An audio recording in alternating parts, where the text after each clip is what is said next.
Well, good morning, everybody. I'm Jan Erickson from Stepping Aside, and welcome to Somewhat Daily Tarot and Rune for the 13th day of July 2020. Well, happy birthday to my granddaughter. She's 3 today. Her brother turns 1 on the 31st. That's interesting, 13 and 31. I love numerology, don't you?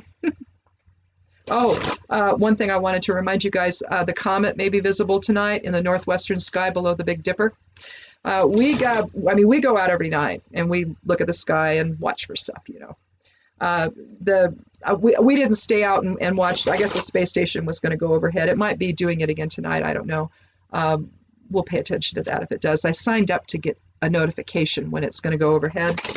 And it was cool to watch it those days. Last month that we got to watch it? So it was just 11:47 last night, and we didn't want to be out there that late. So anyway, we didn't see it. It's only like visible for like 3 minutes or something, but it's cool to watch it and to know what that is, you know. So anyway, there's that, and it's just cool that there's going to be a comet visible. I think, gosh, has it been like 6,800 years since it's passed by here or something? I don't know what I read. Maybe it's not that. Maybe it's less, but I mean, a long time it's been since we've seen this one, and none of us have clearly seen it. But the last one we had was Halley's Comet. That was, God, was it in the 80s or 90s? But it was out there. I swear it was out there all summer long. I was out there for months and months and months. I don't even remember, but for a very long time. And you could just go outside and see it. And I would. Every night that the sky was clear, I went out and I looked at the comet. So it's not going to be that long this time. It'll be in the sky. Not at night anyway. I guess if you go out really early in the morning, before, like in the 4 o'clock hour, you could see it. But now it's going to be up higher, and so it'll be at night, so you can see it better now. So, anyway, I just love celestial events that we can see with the naked eye. So hopefully I can get a picture. The other thing, one other thing, and we'll get on with the reading.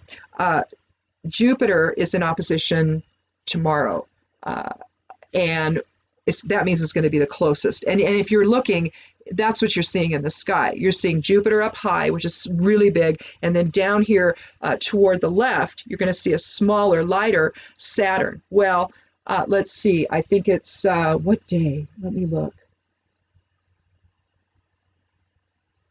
So yes, tomorrow Jupiter at opposition. That means the closest it will be. And I guess with a fairly, not a super great telescope, I guess you'll be able to see its moons and all of that. I don't think we can see it with just binoculars, though. I don't have a telescope. Well, we have a telescope, but we can't figure out how to work it, and I can't find the instructions. I can't find half the stuff. We bought it years ago. It's pretty cool, but we're just going to have to get another one. On the 20th, though, next Monday, the day of the new moon, Saturn will be at opposition. So without the moon there at all, you're going to really be able to see it, I guess. And so it'll be much closer at that point. Just like with Jupiter tomorrow, it's going to be really bright. So this is just a very cool time. And we're really excited. The Delta Aquarids meteor shower will begin, I guess, or maybe be its strongest. I'm not sure what happens when it comes up on the calendar. But that's on the 28th, so just after first quarter moon. I don't know how visible they're going to be because I haven't really looked into it yet, but I'll let you know. But in any event, just lots of things happening in the sky right now, so go out at night and watch, and who knows, you might see other things as well. We see all kinds of stuff, we don't know what they are. One thing I saw during daylight, that was weird. And I managed to get a picture of it. I still can't tell what it was. It was over by our airport, or at least heading in that direction. So I don't know. It wasn't normal, though. That much I do know. Anyhow, let's go ahead and look at our first 3 cards. If we need more, we'll take them. Otherwise, we'll move on to the rune, from the Elder Futhark bag, and we'll do a geomancy rune. So let's go ahead and get started and take the first 3 cards. Again, I'm taking the 13th one each time for randomness sake, and so we'll see what we have now.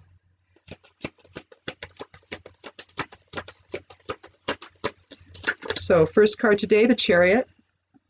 Seventh card, or card 7 of the Major Arcana. Knowing when to take control and when to allow.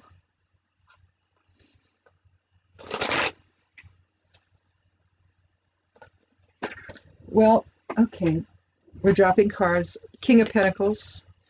Remember that in case we actually draw the King of Pentacles.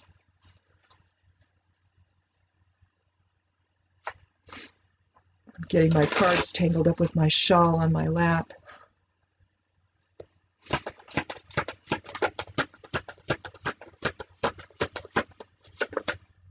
Page of Pentacles. The Page of Cups last week. So, undeveloped potential regarding foundational issues or a message regarding it, new direction maybe. Pages are about undeveloped potential. I kind of liken them to the Fool in that regard, also to the Ace in the Minor Arcana, because it's all about what they can do. You know, in the future, pages are about students, messages, but again, you know, and depending on what it can be paired with, if it's like paired with the Empress card, and particularly if it's, say, the Page of Cups, if you pair those two together, maybe even this one, it could indicate a pregnancy or the birth of a child, maybe. But when you talk about Pentacles, you're talking about the physical form. And so it's everything about the physical form, the body, work, your home, your family, tradition, all of that. It's just the structure of our lives, basically. And here we're kind of headed into a new direction, I think.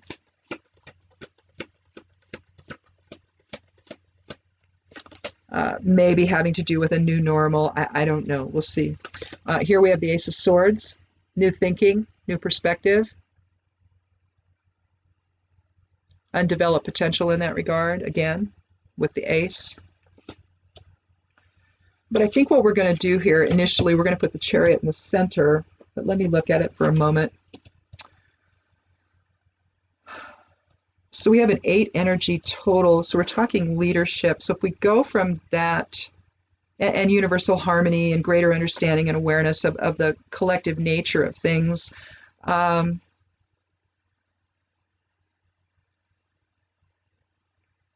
going to switch the Ace with the Page, and I think I'm going to do the Ace of Swords, the Chariot, and the Page, with the Chariot defining, or being, not defining maybe, but being the underlying energy for it. So let's talk about that first. 7 is about balance, balancing dark with light, as you can see there with the sphinxes in front of them, the little lions. We see the winged sun over above the dreidel on the shield. That's a message of healing the polarity within. It can also have to do externally, healing conflict with others, but again, knowing when to take the reins and when to let go of them. Now, in this regard, he's in balance, so he's not hanging on to the reins at all. He's got his scepter in one hand.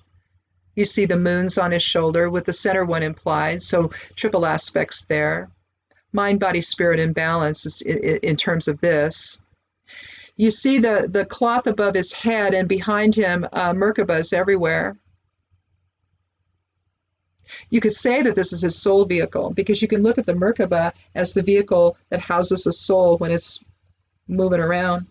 In fact, it's a really great visualization to visualize yourself within the Merkabah. If you visualize yourself, what I like to do is I like to take and separate the Merkabah, okay? So you've got 2 triangles, essentially, and have them come together with me in the center. It's actually 3, but for the sake of argument, we'll just bring them together so that now you've got, you know, the point up here and then the point down here. So, and then you're in the center, see? Put your consciousness right in the center. And that's a really lovely way to, especially if you're going to do astral travel and you want that extra measure of protection around you when you're, you know, sending your awareness outward, outside the body. But here you see the kingdom in back is in balance.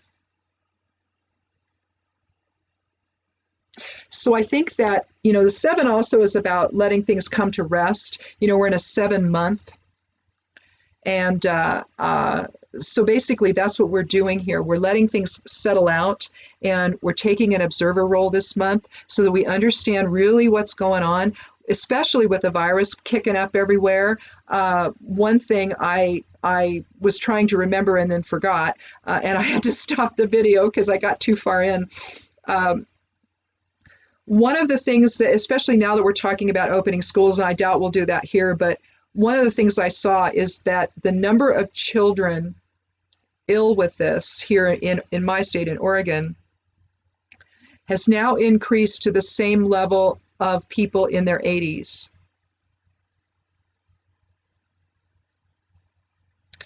We don't know what we don't know, right? To think that our children can't get this, to see any child out at the grocery store at all, let alone without a mask on. Oh my Lord, if my kids were little right now, they wouldn't go. They'd stay home. And God forbid I had to take them out. Those little kids would be in a mask, or they wouldn't go. We wouldn't go anywhere until my husband got home, or someone was there to stay with. One of us was there to stay with them. And then one of us would be doing all the shopping now. We wouldn't be taking them. But if we had to, oh my goodness, they'd be in masks. They'd have to be. I don't trust this situation. I don't think anyone should either. But that's just my opinion.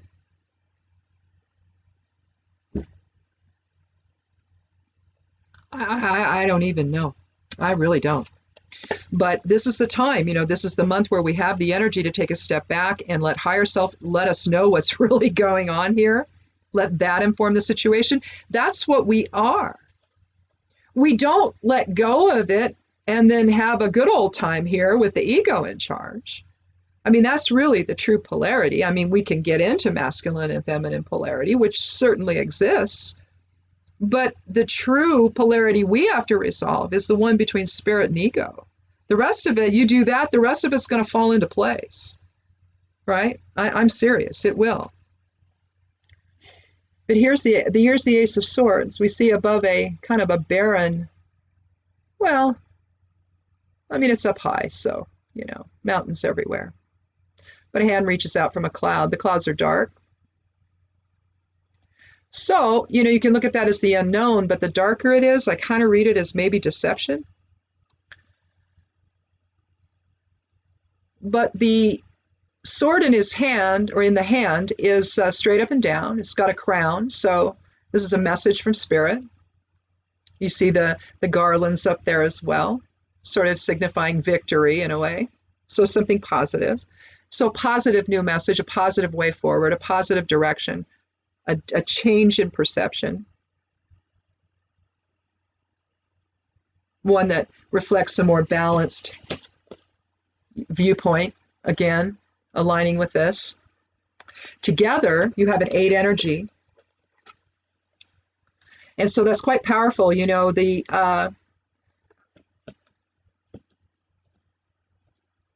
8 is going to talk to you really about and bring to mind issues of universal harmony.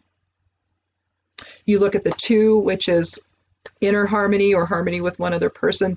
The 4, which is a more family structure, so you could even think community, but that really probably comes in with the 6.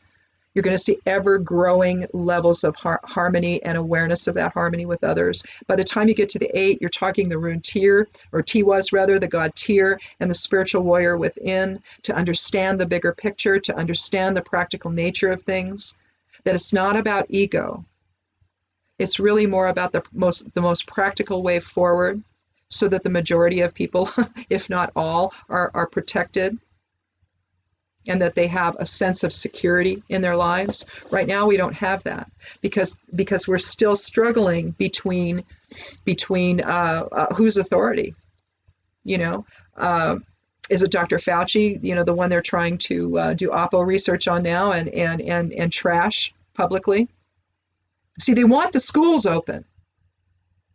The Secretary of Education does not care if, 14,000 some odd kids, get this or die or whatever it was. I stopped reading when I saw the 14,000 number. I'm just like, you are an insane woman. Do you not have children? Are you not a mother? I don't know anything about this woman other than the stuff I've read. And I know about the yachts. I know one of them got loose. one time. I know about that. It started floating, I guess. I don't know. She's got 4 of them. I don't know. That's what I read. But I don't know anything about her personal life. I know that her brother was the head of Blackwater, the mercenary thing. I know that. So I don't know these people. I've read some things that I find alarming, though, and concerning. So I have to wonder, why is she there? What is her purpose there? Why does she want to, upend our educational system? Look, it's not that we can't make it better, but to deprive people, I don't understand anything about any of this. I really don't. I don't know what the point of that all is. But when you look at here, resolving that type of polarity, resolving that idea of balancing dark and light, and dealing at that point, see, you can deal with the deception that because that's, I'm looking at the dark cloud there is deception. So it's almost like it's like the moment of truth, right? I don't know. I've always felt that way about this card, particularly with the Rider-Waite. It's like, oh, the moment of truth. And the truth comes from spirit, not ego. That's why that crown is there. It's the crown. Whenever you see a crown, you're talking the voice of spirit. Okay, that's what that means. It's creation energy, and the Creator is sending a message that hang on, we don't want to be behaving this way. You want to come back into alignment with self and others. See everyone as the other side of self, because that's in truth what it is. In non-physical, yeah, we're who we are, but we're also one. So it's that dual purpose thing going on there. But with all of this, once perceptions change, and deception is done away with and ignored, then we can all go onto a new path together. Typically, I read this as shared purpose. It would be indicative of, say, the Six of Pentacles, or actually not the Six of Pentacles, but the Six of Cups. Shared abundance, shared emotion. The Six of Swords is about a journey over water or something, but a change in perception again. And I think that right now, because people are so confused over how they're supposed to behave during a pandemic, it's like you wear the mask over the nose and the mouth. You don't wear it under the nose. Went to Lowe's this morning to pick up my husband can't find his bump bar. He needs to move some rocks. And he needs to get him out because he wants to be able to mow there, and he doesn't want to, ruin the blade on the lawnmower. So he's got to get the rocks out. And that way he doesn't have to use the weed eater. He can just mow it. Well, he can't find his bump bar. Don't know. He was using it when he was doing the tractor. We've looked everywhere. No idea where it is. It's in some stupid place, and he doesn't do that. But it could be that he was running around. He's going to put it back where it went, and I don't know. Something happened. It's the only thing I can think. It's what keeps coming into my head. Something happened, and he put it somewhere just for a second, and then went on, left it there. But we can't find it, so we had to go buy another one. We get through the checkout, right? And they've got a enclosed place for them to go into, but he's not completely enclosed because he opens the door, and there's stuff in front and all of that, but he's got the mask down below the nose. And I said, listen, so the next time, I says, could you be sure to have that above your nose the next time we come in here? I said, thank you. And I didn't even wait for any response. I just walked out. We go in there. Two staff people come through the door into the store. One is not wearing a mask at all, a woman. She's got it here on her neck, not wearing it. And then so we come back out, and so she's watering, and now she's got the mask on. But I'm looking at both of them like, are you kidding me? And so the guy is, can I help you? It's like, no, thanks. Because, you've been around somebody who's shedding virus as far as I'm concerned, right? Yeah. I don't know. Again, this is a weird time. And the new direction we need is based on and I'm going to take one more card here, but this new direction that we need here that the Page of Pentacles is talking about in terms of our structure and protection and security We have to stop listening to the guy in the Oval Office or anybody surrounding him unless it's Dr. Fauci. Anybody else, I don't believe. Sanjay Gupta is another one you can listen to. There's all kinds of doctors out there that you can listen to right now, but you really can't listen to the president or any of his people because they're so focused on opening up the schools when it's clearly not safe to do so. If you and it's like, oh, it's going to cost way too much money to retrofit the schools to make them safe.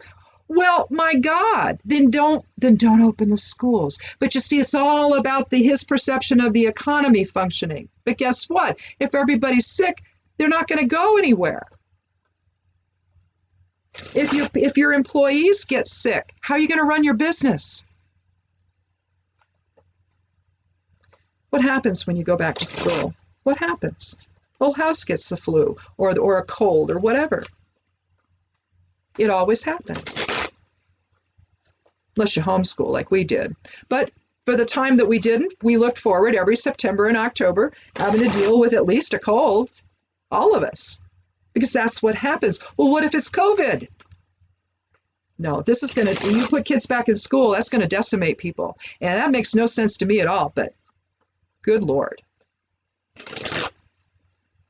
So let's just get one more card and see if there's anything else that we can glean from this. Because, I mean, let's face it, though, I think we all know that until perception changes to something that more resembles truth, we're going to go nowhere.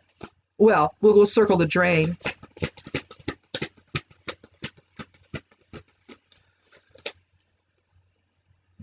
Temperance. Card 14 of the Major Arcana. The angel's got 1 foot on land, 1 foot on water. Basically, what we're doing here, though, is we're finding moderation between will and emotions. Right now, you have people that are exercising will in a way that's detrimental to other people. They need to understand a little more moderate approach might be nice.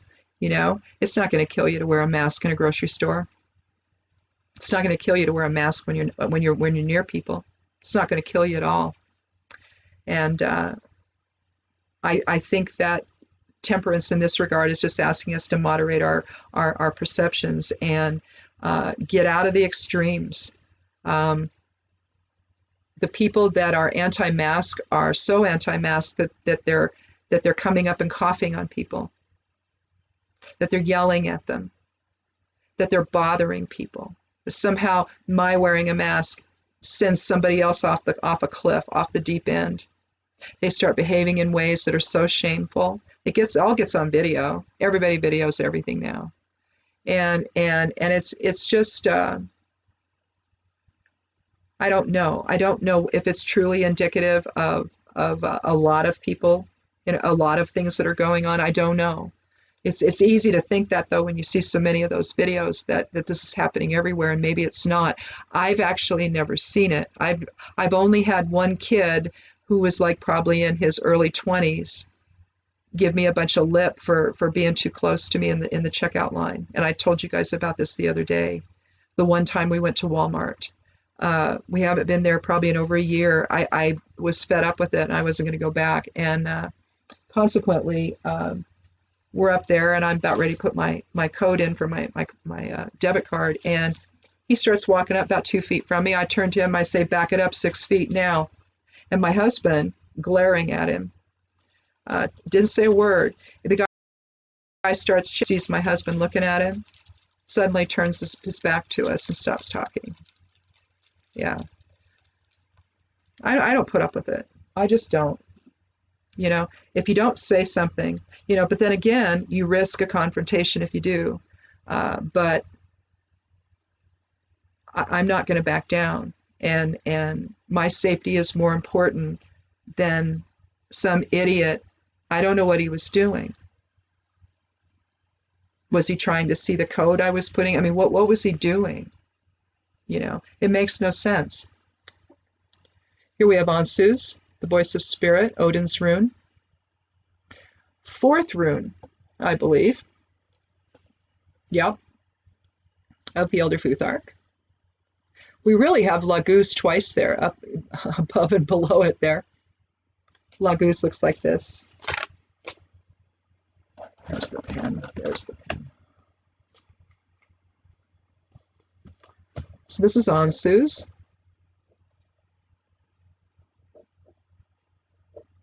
And we really have Laguz twice. And that's flow. When we talk Odin's rune, we're talking about the voice of spirit. We're talking about Odin is considered a god. He wasn't a god. Look, these people were just here. They had come here from somewhere else.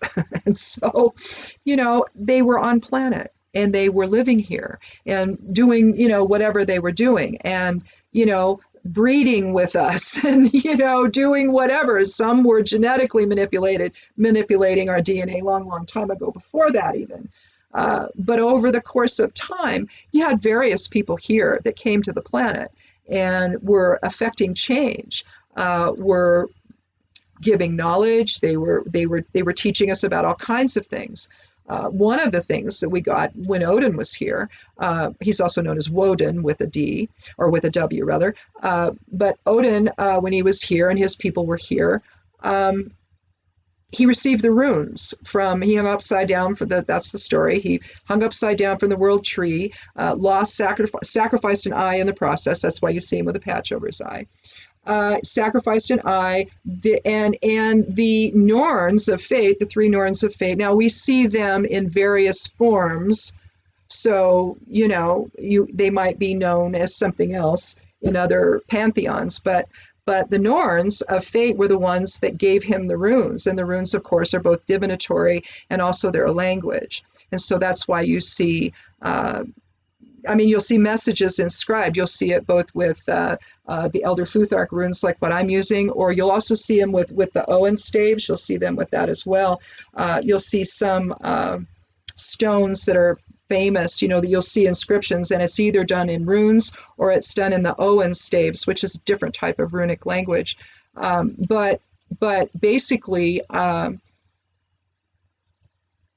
it was just there to help guide people. That's what runes are for, to either communicate something or to help guide. And if it's communication that isn't, writing it down in terms of a language type of a script, like an alphabet, if it's not that way, then the kind of communication we're talking about and interaction is from spirit. Again, we're not these bodies, even though we look like it. We are not the ego. We are spirit. If we could all remember that, and then try to see the bigger picture, we would be less judgmental of others, maybe not judgmental at all. We would not see someone as the other, but the other side of self. We would understand that our own vision of our world comes from us, our projection from our own perceptions, and whatever theme it was that we came into form with, because that gets decided ahead of time before the soul infuses into the body. However that happens, either at infancy or in utero, or whether or not it's as a walk-in later on, because that can happen as well. Sometimes the soul that starts out is just too much for it. It's not. They just can't do it, and so it's too. Maybe there's a lot of trauma in someone's life, and so maybe there's a point at which another piece of the oversoul comes in, and it's like tag team. It's like, okay, I'm going to take over now, and you can go rest. And that's really what's happening at that point. Perhaps a piece of the soul with more experience, life experience, comes in and takes over and deals with that challenging life that you have. So in any event, the whole idea, though, is that we are a soul here. And if we could remember that, again, we would see everyone as the other side of self instead of the other or the enemy. We would find much more common ground, because realizing that every single soul here is doing the same thing, each one that I'm doing, that you're doing. We're manifesting the world we want to see. and that we need to have in order to grow and develop and meet the challenges that we decided to have prior to coming here. But we're all doing it. So it's this very layered experience, and each one of us may play a part in the other people's lives as well in terms of soul group stuff, because we know who our parents are going to be, our siblings, the people in our lives. All you got to do is look at your ancestry. If you've never done your ancestry, sign up wherever. There's different places you can do it at. I do it at ancestry.com. It's just where I've done it. But you can look at that, and then just take a look at the names, back in the, 1700s, 1600s, 1500s, back in that time. You're going to see names, and I swear, I see, and they're unusual names, and yet they're in. I have known someone now with that last name, and it's a weird last name. So why? I'm telling you, there's connectivity between everything. Everything is interconnected with everything else, and so it adds to that layering of experience that we have here in form. And let me find the geomancy runes here so we can finish out with this. But again, allow the flow of spirit to come in to change your perceptions today. Engage in moderation in all things, in speech, in action, in all of it. Engage in moderation, and again, allow things to align in spirit instead of ego. Well, we have,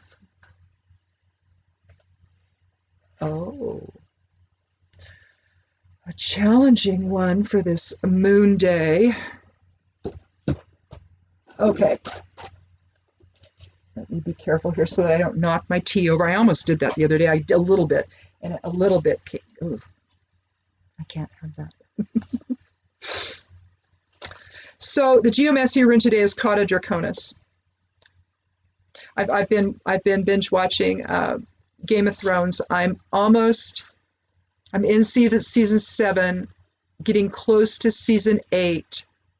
Oh, okay. I just watched the episode where the White Walkers have surrounded Jon Snow and everybody. Daenerys comes with the one dragon is killed, only not, and then it sinks beneath the ice and the water. Then they're pulling it out, which I don't know if that's 2 different episodes. It might be, but okay. Arya has already killed Littlefinger. That was one. So Arya's back. She and Brienne have done the great sword fight, which, oh my God, anyway, we used to do a screamus stick fighting in our dojo, and so anyway, that whole scene was just the coolest scene ever to watch those two together. If you haven't seen it, you've got to see it. It's just amazing. The choreography in it. I guess they worked a long time together on it, and it was a joy to watch for my husband and I to sit and watch this. We're just glued to it. It's like, oh, look at that. Look what she did. Look what she did. It was just very cool for 2 martial artists to watch something like that. It was just so cool. So we're up to that point. And then we're up to the point where Jon Snow has made it back to the fortress, and now he's on the ship, and I don't know, they're going to go, I guess, to see Cersei and try to align forces, and well, you know what happened there. So that's where I'm up at. I think I'm almost at season 8, to the last season. But anyway. So when we see Cauda Draconis, it makes me think of, the command to, or whatever it is. Is that what she says? Did you say Draconis? Well, if that is, then that's the command to breathe fire. Oh no, it's Dracare. I think it's Dracare. That's what it is, not Draconis. But anyway, Cauda Draconis is the tail of the dragon. This is the head of the dragon, Caput Draconis. They represent the north and south nodes of the moon. This is the south. This is the north. This is about karma and the end of the matter. It's considered evil. It, along with Carcer, which is self-imprisonment, and Rubius, which is the adult version of lack of impulse control. Pure is the little boy version of that. I question the evilness, and some of the interpretations, it'll tell you which is evil and which isn't, right? And there are a few. those three in particular, that if you draw them on the first go around on your geomancy chart that you're doing, you're supposed to destroy the entire reading. It's just too evil to continue. Well, I mean, come on, really? Well, male astrologers back in the day, and wizards and witches and all that. The men were challenged, I guess. Women, not so much. Women are just like, well, just get out of the way. I'll do it myself. Just anyway. I'm going to interpret it as the end of perception. Now that we know that something new is coming in, it's a little more balance between will and emotions, bringing healing the shadow side of self, and transmuting it into spirit, so we can embark upon a new direction, letting go of, or allowing spirit to inform the path forward, and letting go of perceptions that no longer serve. In this 22 year, that's really what we're talking about. And I think that most of it is about healing relationships, because I think we need to, don't we? I think the pandemic shows us. I think also the police issue in this country also shows us, because you're still seeing, after all this stuff has taken place, you're still seeing new video out there of police civilian interactions that become violent on the part of the police. You would think that they would tone it down. You would think that they would say, uh-oh, we can't do this anymore. But, here's the thing. It can't stop there, because if you're somebody that's doing it, you need to not be there. I don't know if we were to take everybody out that's had complaints like this filed on them, that there's been video that you can actually see that, yeah, it's happening, and then see they just cover it up, right? If you could take all of those people, how many would be left? If you just set them over there and said, okay, now what do we have? Because that's really what the 7 is all about this month, is letting it all shake out and see, what do we have left? And it just seems like we're doing a lot of that right now, trying to separate the wheat from the chaff, basically. But at some point, we need to understand that we've all got to just change our hearts, change our perceptions, and come back together in shared purpose and in unity with one another. And that means the people that are having issues, we need to help them understand that, no, you can't put your knee on someone. No, when the woman is down on the ground, handcuffed, doing nothing but laying there, it's not time to then kick her in the head.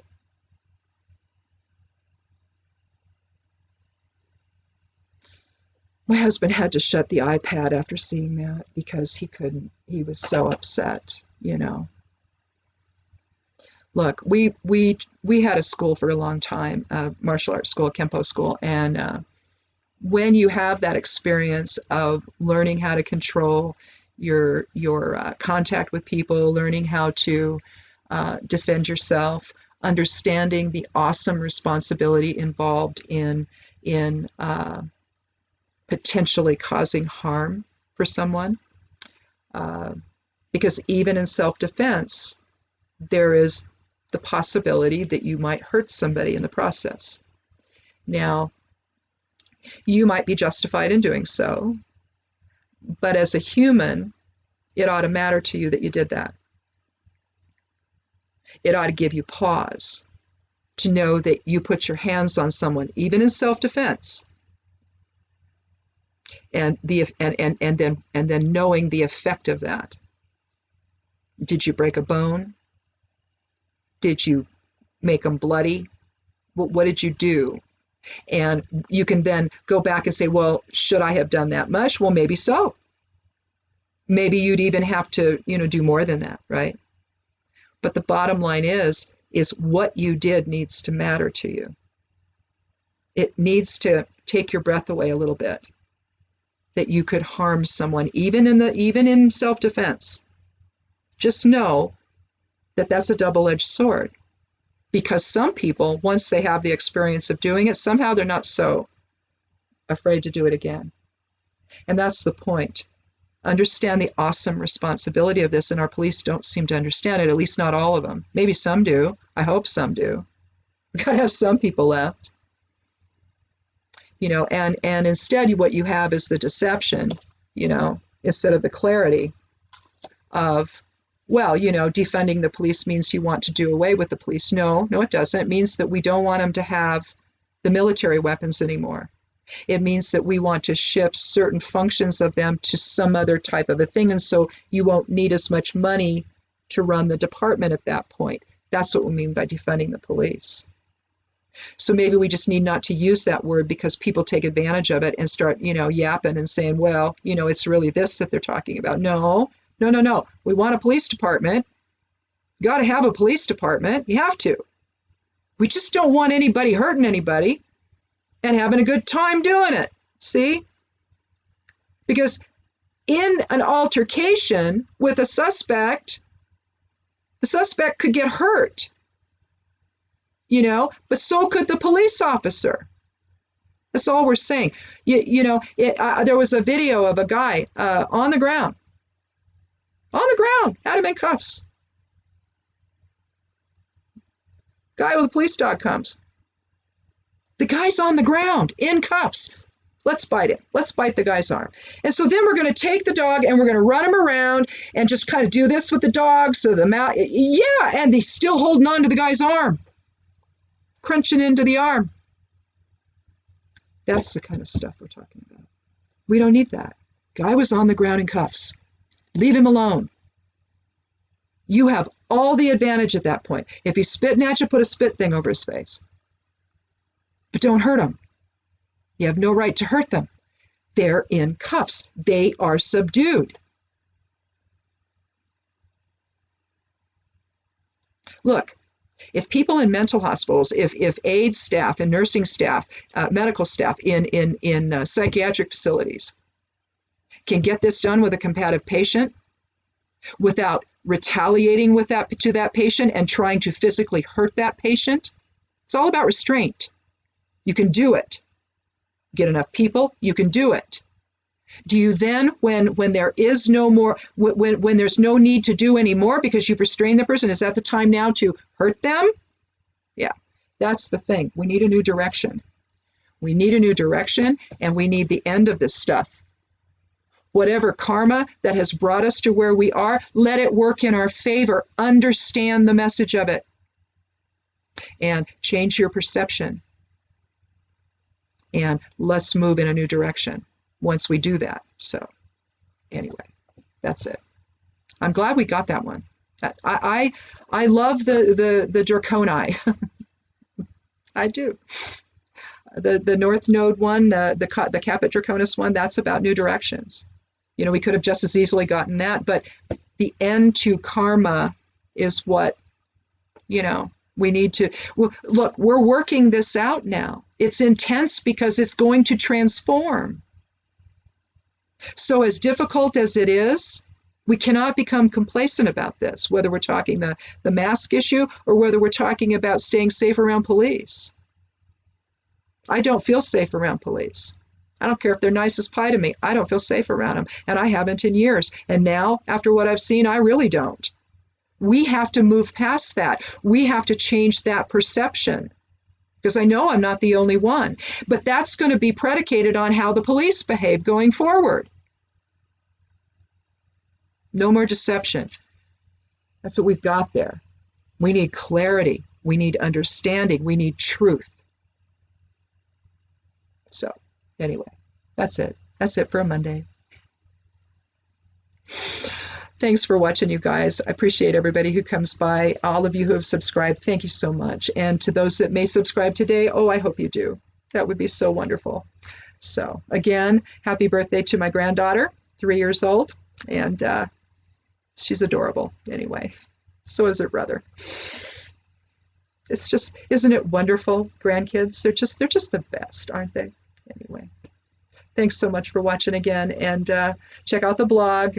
Stuff's going to go up. The esoteric influences will go up for today. After I've got it written, I'm just looking it over, and then I'll do the correspondences and astrological information. The esoteric influences video is going to post here in a few seconds, because I'm sure it's done, and then we'll look at this and post this one as well. Both will be over there on the side panel of the blog over at imsteppingaside.com. So come back tomorrow. We'll talk again. Be good to yourself. Be good to one another. Wear a mask if you go out, please, please, please.